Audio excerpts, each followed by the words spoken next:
La fixation des honoraires, lorsque tu es avocat en droit de la famille, et que tu reçois des clients qui sont vulnérables, hein, dans une situation de vulnérabilité, hein, qui se séparent ou qui divorcent, c'est une question quand même, qui est intéressante et qui est beaucoup discutée entre avocats.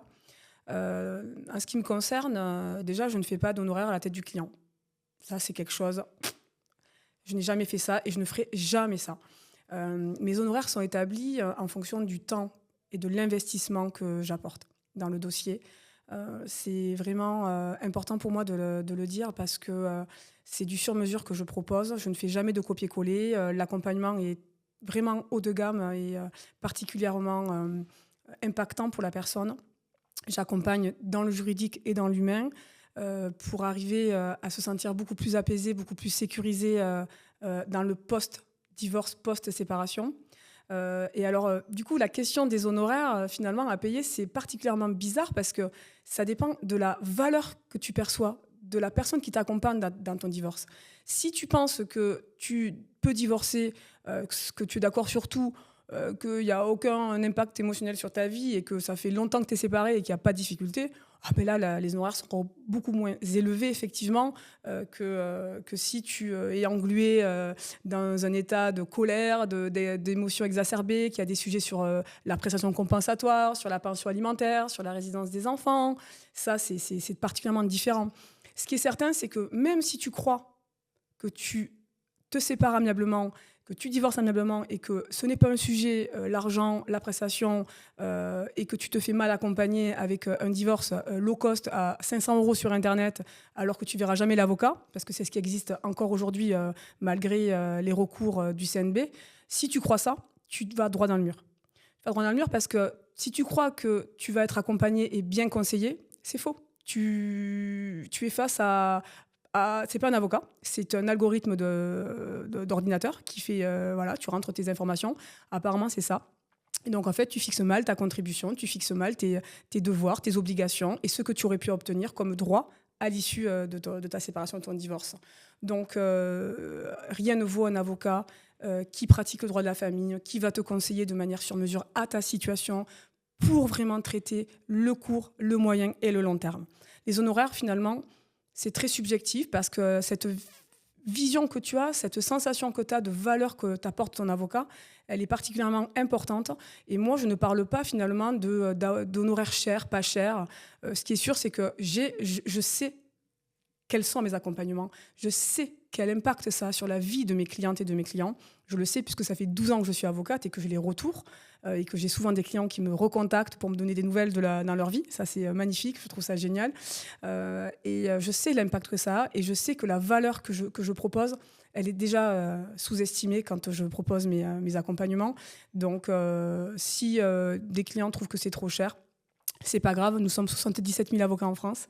Et si des clients trouvent que je suis pas assez chère, ben, je me dis, ça veut dire que la valeur que je leur ai donnée est tellement importante et impactante que j'ai vraiment réussi mon pari. On peut perdre beaucoup d'argent dans un divorce, mais pas tellement dans les procédures, mais aussi si on fixe mal les pensions, si on négocie mal des choses. J'ai l'impression qu'on sous-estime l'argent qu'on peut perdre avec, tu vois, en prenant un bon avocat. Je sais pas si ça fait sens, tu vois, ce que je dis.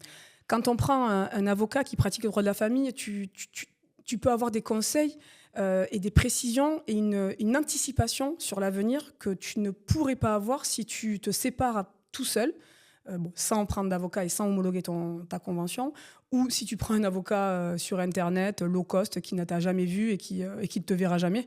Parce que si tu fixes mal la contribution, par exemple, pour tes enfants en résidence habituelle, comment tu feras? Il n'y aura pas d'éléments nouveaux. Tu feras comment pour pendant les 15 prochaines années de ta vie où tu auras une petite pension alimentaire, tu n'auras pas été correctement conseillé?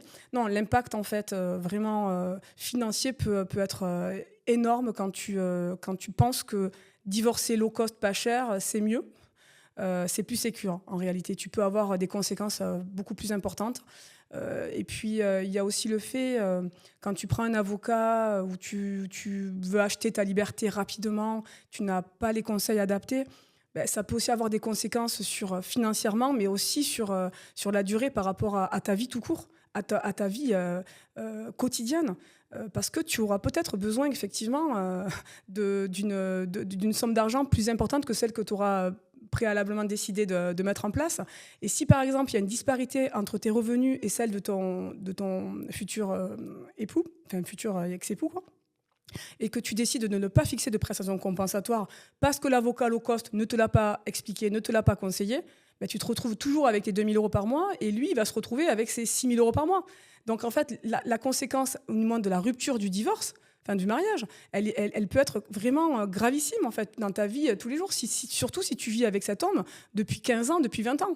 Donc, non, vraiment, c'est très important de consulter un avocat qui va t'expliquer tes droits. Si tu refuses d'exercer tes droits, c'est autre chose. Mais au moins, tu les connais. Est-ce que tes clients, ils osent parler d'argent dès le premier rendez-vous ou ça prend du temps un peu? Lors du premier rendez-vous, moi, je suis assez libre d'aborder tous les sujets. De toute façon, c'est un déroulé de questions.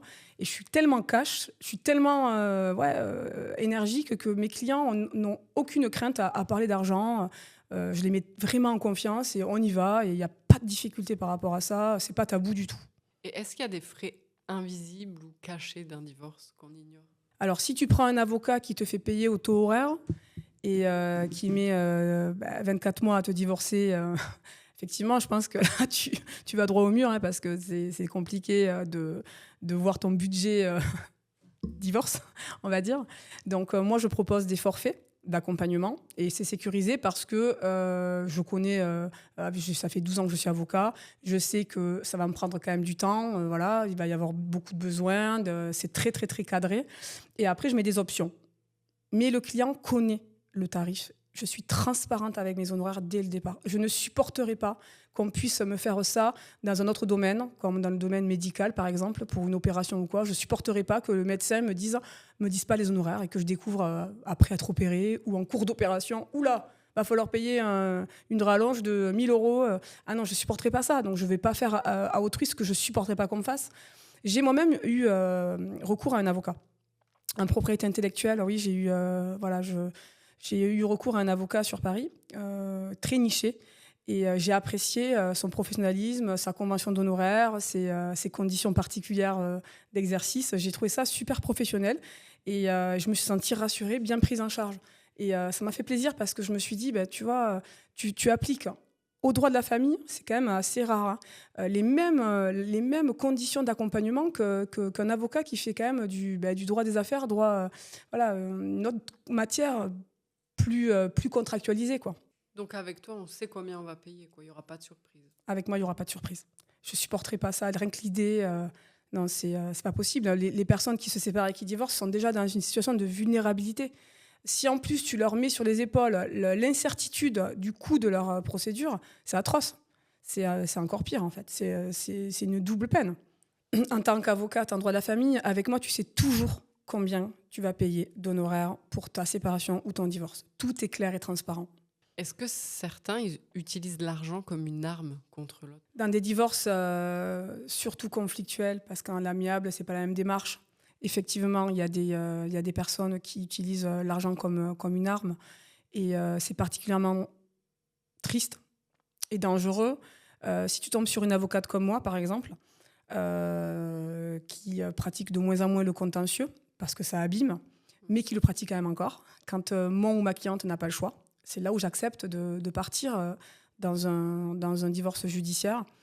Si tu tombes sur une avocate comme moi qui a des ressources comme des avocats fiscalistes, des avocats en droit des affaires, des experts comptables missionnés, tu es mal barré parce qu'en réalité, on va tout analyser, tous les comptes des sociétés, des holdings, on va rien lâcher. Donc quand tu as un mari ou une femme qui se fait 300 000 € de virement quand il reçoit l'assignation en divorce sur un compte, voilà. Quand tu as un mari ou une épouse qui dépouille le compte des enfants, d'accord, du jour au lendemain avec les livrets A, les LDD, tout ça, tu es mal barré en réalité parce que moi, je lâche rien. Et effectivement, ça peut être une arme.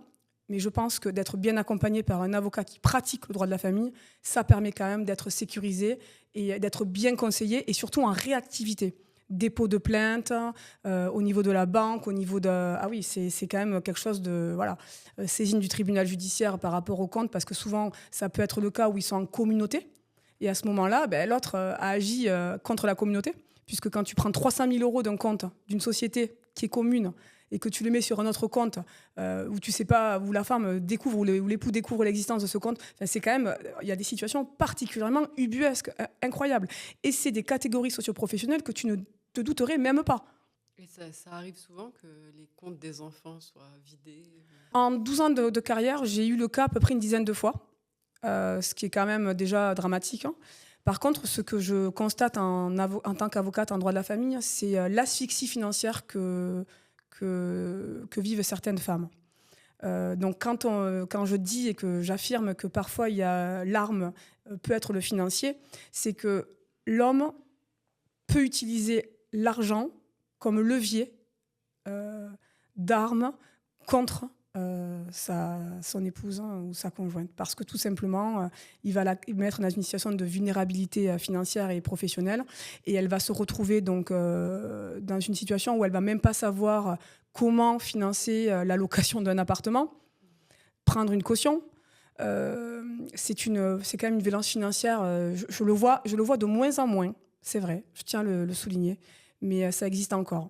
Récemment, j'ai accompagné une amie avocate que je ne défends pas, mais j'ai traité quand même son dossier voilà, en sous-marin, qui vit une violence financière. Et le pire, c'est que c'est vraiment le cordonnier qui est le plus mal chaussé parce qu'elle est avocate en droit de la famille. Et elle est tellement engluée dans une sphère émotionnelle où elle n'aurait jamais cru subir ça. Et c'est une avocate en droit de la famille. C'est incroyable en réalité. Donc j'imagine les femmes qui ne sont pas avocates. C'est violent, c'est très violent. Et est-ce que tu as déjà vu des divorces qui se sont bien passés financièrement ?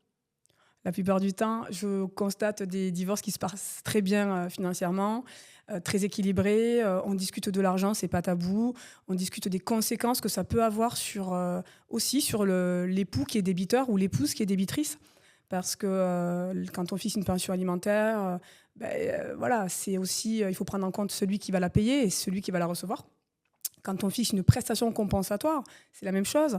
Et quand on attribue rachat de soult, de droits sur des biens immobiliers, sur des résidences secondaires, ce sont des sujets, des thématiques qu'on doit aborder de manière vraiment libre et avec un consentement éclairé et libre. Et honnêtement, quand tu le fais dans le respect, avec des avocats qui te conseillent bien, qui t'orientent, qui te donnent des conseils et qui se forment régulièrement quand même, parce que le droit et la jurisprudence évoluent, ça permet quand même finalement de décristalliser des imaginations de conflits. Donc oui, ça se passe honnêtement régulièrement bien. Et qu'est-ce que tu dirais à quelqu'un qui hésite à investir dans un bon avocat ? Si je devais dire quelque chose à une cliente ou un client qui se sépare et qui divorce par rapport à son choix d'avocat, je lui dirais déjà de prendre un avocat qui pratique le droit de la famille. Donc de se renseigner vraiment sur les compétences de l'avocat et d'essayer de trouver un avocat qui aussi pratique le divorce et les séparations amiables, qui est formé à la médiation, à la négociation Harvard, à tous ces outils. Je ne mettrai pas le prix, le tarif, comme critère de choix. Parce qu'en réalité, je pense que quand tu choisis celui dont tu as l'intuition que c'est le bon,